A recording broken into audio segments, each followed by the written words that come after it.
Hello, everyone. Welcome. I'm so excited to be here. This is Driving the AI Change 5 Strategies for Leaders. Before we jump into that, though, I want to tell you a little bit about myself. I'm Carrie Phillips. I have the pleasure of serving as the Chief Communications and Marketing Officer at the University of Arkansas at Little Rock. I am a closet AI dork, so I love to dig into the tools and see what's new and changing and how we can better use it to support our teams. I love college football season and I get to engage in leadership as a creator on the Enrollify network. And so excited to be with you today and to talk more about AI and how we can, as leaders, help drive that change. And so I want to start and just high level talk you through a couple of things. One, this first number that you were seeing, 64%. That is the number of companies and industry personnel in this survey that Forbes did that said that they were going to be using AI to help increase productivity. So over half of our industry workforce, those leaders are thinking about it in that way.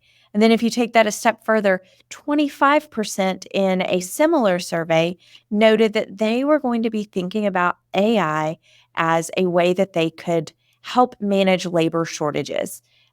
Coming out of the pandemic, we have some labor challenges. And so they saw AI as an opportunity to help leverage the tools to help mitigate some of that impact. And I think both of those numbers are really important because they hit at this idea that AI is here.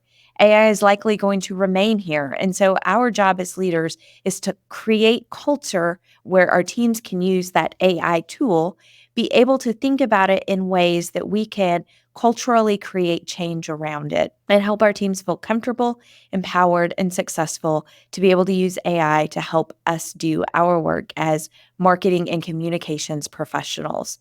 And so, as we kind of think through this whole how does this look and work as leaders, I want to start with two kind of change management theories. We're going to talk briefly about both of them because I think they're really important to understand how we think about process and how we think about the work that's happening. And so the first, this is Kotter's 8-step change theory. And he talks about these steps in this idea that, he sees this as a wheel. So we first have to create that sense of urgency. Then we really have to build the change team. So those people who are going to be doing the work. As leaders, our role is to form that strategic vision and really communicate that out to people. And then our other job is to really remove barriers. And so barriers can look a lot of different ways for a lot of different teams, but how do we do that? And then how do we start to celebrate the change? That really comes into this idea of focusing on short-term wins, maintaining momentum as we put processes in place, and then instituting real change so that it becomes a systemic thing. And so I think that's really important. Cotter sees this as a wheel, but one of the things that as I've used this to drive culture change in my own shops, I don't necessarily know that it always has to be this wheel of all 8 steps. I think depending on the situation, you may find yourself leaning more into one area or another. And so we'll talk through some examples of how we can use this change management theory to really think about how we create culture change and create spaces for our teams to really engage in AI in a meaningful and purposeful way. And then the second theory that we're going to talk through is Lewin's 3-step model for implementing change. And I really like this one because I think it's easy to follow and there's an analogy where it really makes sense.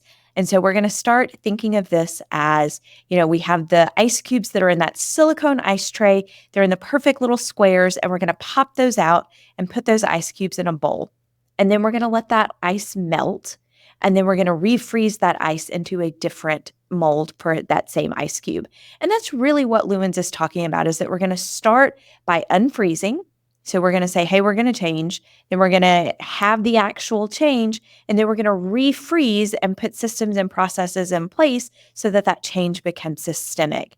And so I think that's a really valuable kind of way to think about this, in a way that we can use this in a sense that makes sense. So I want to now jump into 5 kind of key strategies that I think will really be helpful. And throughout those, you'll kind of see different elements of these 2 change management models come into play. And so the first thing is, I really think it's important that we start with the why. our teams are looking for what it is that we want them to do and why it is we need them to do that. And so it's really about purpose.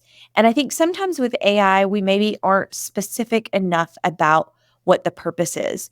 We sometimes say, it's so cool, it's a tool we could use and we should lean in and play with it a lot. But knowing the why of exactly what the purpose is for our team helps the team not feel completely overwhelmed by this challenge and be less scared. I have instituted some technologies and I've had people tell me that they thought I was doing that because I wanted to use that tool instead of them for the work and that meant they weren't going to have a job. And in that situation, it was the furthest from the truth. But because I didn't do the greatest of job identifying the purpose of what I wanted that specific tool to help us do, I didn't necessarily give them comfort. So I think that's really on us to talk about the purpose of how AI can help us, not just to be a cool, shiny object. And the way we do that is we really talk about our vision. What is it that we see as the leader for that? And so, again, thinking about that Cotter kind of change management, we have to communicate the vision. What is it that we're wanting to achieve? Is it that we want to be able to do something new or to do something more efficiently? How, as our office, do we see AI impacting us? And I think if we can have that vision and then to take that one step further to communicate that to the team in a really intentional way, that they all of a sudden can focus on what it is that we think AI adds value. It doesn't feel as scary. And so I think it makes it easier for people to get excited about or at least less scared. And so if we think about Lewin's model, when we're doing that, the best way to really kind of get that started is to do that unfreeze. And a great opportunity that we have as we think about unfreezing is those special announcements. We all the time do a press conference to announce a new strategy or a new initiative that our university is taking on. I think we need to take a page out of our own playbook and do the same thing as we talk about building change within our office. Let's make it a moment. That might mean that we bring donuts into the office, or we have a staff meeting where we celebrate this in a moment, or we talk about where we're going and we, have kind of that vision moment for our staff. But we got to figure out a way to make it a moment so that our team understands, hey, change is happening and it's happening right now. And so as we think about enrollment marketing and the options there are so many ways that we can use kind of Cotter and Lewin's and those change management steps to help us do this work really well. And so a couple of things about the why that I think we can really communicate to our teams is, first, this is going to help us save time. It could be that we are trying to, personalize some new emails. That's something that's important to us. We want to do that. We just don't have the time to have somebody review all of that and write those emails. So what a great way to use AI to help us do that. Could also help us do something we've never done before. Say we're wanting to implement a new strategy of trying to tailor content more specifically to students. We've never had team members, because everybody wears lots of hats, that could devote to that. But it's so much easier to find the time savings to administer the AI tool than to have that team member having to do that work. So it gives us the opportunity to sometimes do something new. And then finally, I think it can help us sometimes save budget. Maybe we're able to look at this and use AI to do some analysis about where we invest in our print marketing. All of a sudden, if it can help us do some scoring and help us make some smart decisions, it could help us save lots of dollars that we could then reinvest in other ways. So I think it's really important that we tell the why. And I hope those were a few options as to why those might be some use cases in the enrollment space. So the next strategy is start small. As leaders, especially if you're a leader that's an early adopter and gets really excited about AI, myself included, I've been a little guilty of overwhelming the team with all these great ideas and like, hey, we could do this and we could do this and we could do this. That's not necessarily helpful. I think instead, we have to start small and identify something specific. And to borrow from Cotter, that helps us create that sense of urgency because we figured out exactly what it is. We can do that thing right now. And so we don't have to wait for a lot of barriers. It can just be hey, we're going to start with this one thing. It's something we already have the tools, we already have the infrastructure, and we're going to do the thing. And again, to borrow from Lewin's, that means we're starting to make that change in a very small, succinct way. For our teams, that helps them to become less overwhelmed in the process. So, one of the great things that I love to do, and I call this my 2% rule, is anytime we're doing a project, I want to institute 2% of change to the project. Maybe that 2% is using AI to help. That's a great way that you do it in a small way. It doesn't feel overwhelming to any one member of the team. If you're trying to build trust and gain relationships with the team, a small 2% doesn't feel like a huge difference. But over time, as you do that, you can make really big strides without panicking people. And so that allows us to, as Cotter says, to celebrate those short wins, which help us gain that momentum. If we do that one AI task and it saves that 2% and it helps us move that, but then we get really excited and people start to see the value, we have those short wins. And what I find that really happens is once we get those short wins and people play with the tool in a very specific use case, they start checking those things off the list. What they start to see is they get excited and they start coming up with their own ideas. Hey, we could use it for this kind of thing, or hey, AI might really work well over here. And so all of a sudden, we've created this energy where teams are celebrating the quick wins, they're getting that momentum, and they feel like they're part of it. And so as we think about starting small in enrollment, there is no plethora of options out there. And so just going to share a few quick ones with you. I think a great one is using AI to help in email. I think that's a huge opportunity. I also think social media copy or website copy, those are great opportunities. Give those pages to AI and say, what would you do to make these better based on our brand pillars, based on, this kind of student that we're serving? I bet AI could really help us in some very small, specific use cases there. Another example is using it for SEO and having it help us improve our SEO pages. And then again, using it for those analysis pieces. What pages within our website can we get the most ROI back from if we can make some small wins? AI can help us do that and help us, manage our time really well in that way. So the next thing is this idea of making it easy. We have to, as leaders, make AI as part of who we are. And we do that in a couple of ways. One is I think we have to model the behavior. So if we're going to try to create this culture where our teams aren't scared of AI, they're, excited to use it, we have to show that. And so a great way that we do that is talk about the way that we're using it. So as leaders, we've got to go into our staff meetings. We've got to go into conversations and say, hey, I learned this great new thing, or hey, I saw this AI tool that I thought might be a great fit to help you do this thing better, more efficiently. I also think we have to manage it by using it as a response to people. So sometimes people come into our offices and they say, I don't have time to do this. I'm overwhelmed with this.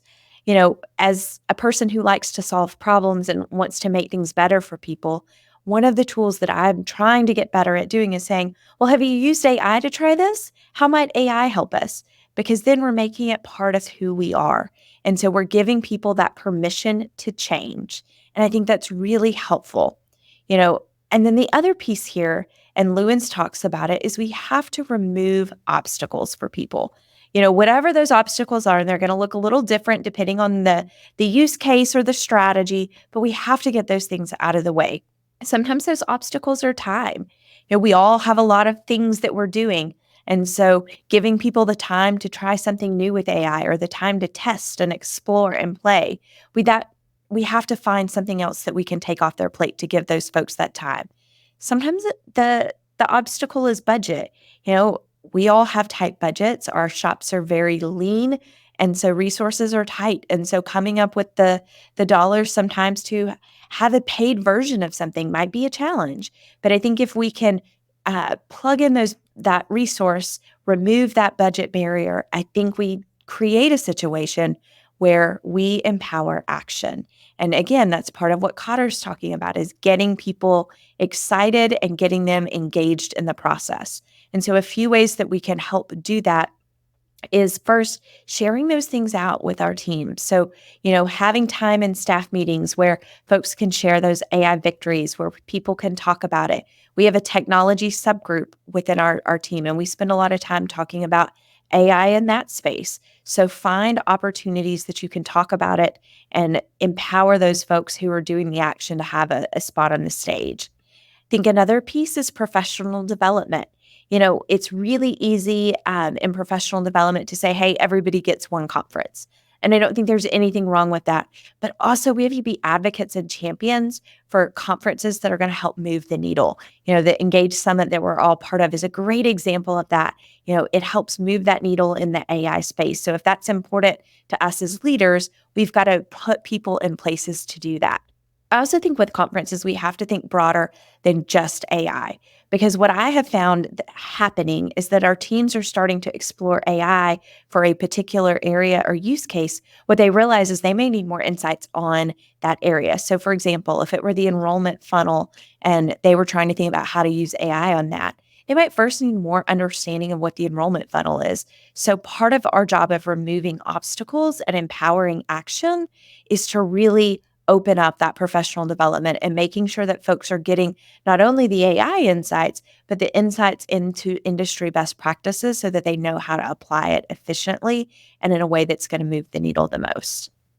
And then finally, I think it's really important that we celebrate. We celebrate those successes, we celebrate those wins. We can brag on that team. And I think that's really special is when we create that culture where people feel celebrated and they feel like, that they're trying something new and they're recognized for it. So whether that is, you have a shout out in a staff meeting or you send an email to a group and say, I'm so proud of this work, or you create a LinkedIn post, it's important that we celebrate our teams who are trying to move the needle in that work. And as we think about enrollment options and ways that we can make it easy, I'm really impressed by something that I've seen a couple of universities do. It's something that we've done as well. That's building our custom GPT. I know you'll have a lot of conversation about that in the Engage Summit, but I think it's something that's been really meaningful. I created that as something I was playing with, trying to learn it. And then our team has been able to use it and to explore with it a little bit. They've gotten to play in some small use cases. We're in the process of trying to get that so that every member of our team has access to it and can use it as part of kind of that team-wide account. So that's a work in progress. But I think having the space to play with that, removing that obstacle barrier of getting everybody the paid account is a way that I'm trying to utilize this, because then we can use this for our enrollment work. We're working on some, pretty major shifts there. We can use it with advancement. We can use this in a lot of different ways across our campus. And long term, maybe it's something we send out to communicators across our campus so that everybody is using this in a meaningful way. And the next is finding your allies. And I think this is really important to start with who are those early adopters. If you look at society as a whole, you generally have about 16% of people as early adopters. So find who those people are on your team as it relates to AI and get them on board. They will be excited to support it. They will see the value in it, and they can help you become champions of the AI work that you want to happen. I think another really important strategy is employing a cross-functional team.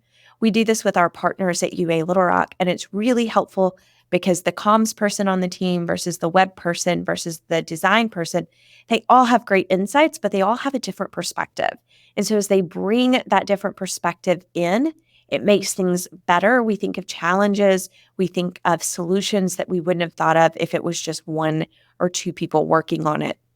And so I think the same thing with AI. If you're trying to build something new, it's really important to bring different perspectives together to kind of talk through what that might be. And then I also think, another option as far as you think about building that coalition, which is what Cotter is talking about, kind of what we're talking about here, is an AI task force. And so depending on your shop and the relationships that you have across campus, you might bring people from across campus together to form this. You might do an AI task force within your own office. But I think there are two kind of guiding options here. I think one is you can have a specific charge where you need this team to solve this problem. And that is amazing and wonderful. And I think that will get folks excited and something where you should start. And then after that happens, depending on how that goes, you might be able to take that one step further and keep that task force convened and give them the space and the authority to say, here's how we can use AI to do our job, and let them do the research and let them bring that back to the team about how we can better be leveraging it. And as we think about enrollment and kind of the connection there, one of the best things that I can think about is using AI in terms of chat. And if you're implementing that, I highly encourage you to bring those folks together in that cross functional team and then have that task force continually engaged in looking at other ways that we can better our enrollment marketing through the use of AI. I bet that team would really surprise you at what they might come up with. And then the final kind of strategy is keeping it going. And so Cotter talks about this as that idea of, put the processes in place to sustain the change and to keep it becoming institutionalized so that it becomes part of that systemic change. So we celebrate the win and we don't want it to just be that one time thing and then we go back to doing exactly what we do. We want instead to institutionalize that, make it systemic as a process so that we continue to generate more and more change. And so as we think about that, that's going to be really critical as what are the right processes. And, as Lewins was talking about, this is that moment where we're refreezing. We are bringing that back and we are institutionalizing those very intentional ways. And those processes might look different. That might be long-term budget support. That might be ongoing time for that task force or that group to meet. That might be something you haven't thought about. So if you're not quite sure what processes make sense, I think a great place to start is engaging your team and asking them, how can we continue this and make this be a systemic thing? One of the things that we do is we do what's called a stop, start, continue. We do that after every major project of what things do we need to stop doing that it didn't work well? What are the things we want to start doing? And what are the things that they're not broken, they worked well, and we don't need to mess it up? And that kind of approach really helps, and I think could be a really value add as you think about asking the team, what would an AI kind of institutionalized process look like? And let them tell you, especially those folks who might have served on some short-term task force, what are the things that would make it better? What are the things that worked really well? And what are the things that were problematic? And I think that could go a long way in helping us put those processes in place so that we can refreeze in a way that makes sense. And I think this also is really important because for our teams, it gives them a say and lets them be part of that conversation. These are processes they're going to now live by. So having them engaged and letting them be part is really special. And so as we think about this from an enrollment kind of model, we think about how do we institutionalize this, I think of a couple of things. I think one is a product roadmap. How great would it be to be able to map out with our enrollment team of here's where we are right now, and here's what we're going to utilize AI to help us do in quarter one, quarter two, quarter three, quarter four. Talk about energy, momentum, and excitement. You can really see several parts of Cotter's 8-step change wheel in that. I think it can really add value there. I think another thing is maybe we think about an ambassador program. We get people across campus or we get people within our own teams to really become that champion. A task force I see is a little bit more of solving a problem. I think this is advocating and encouraging.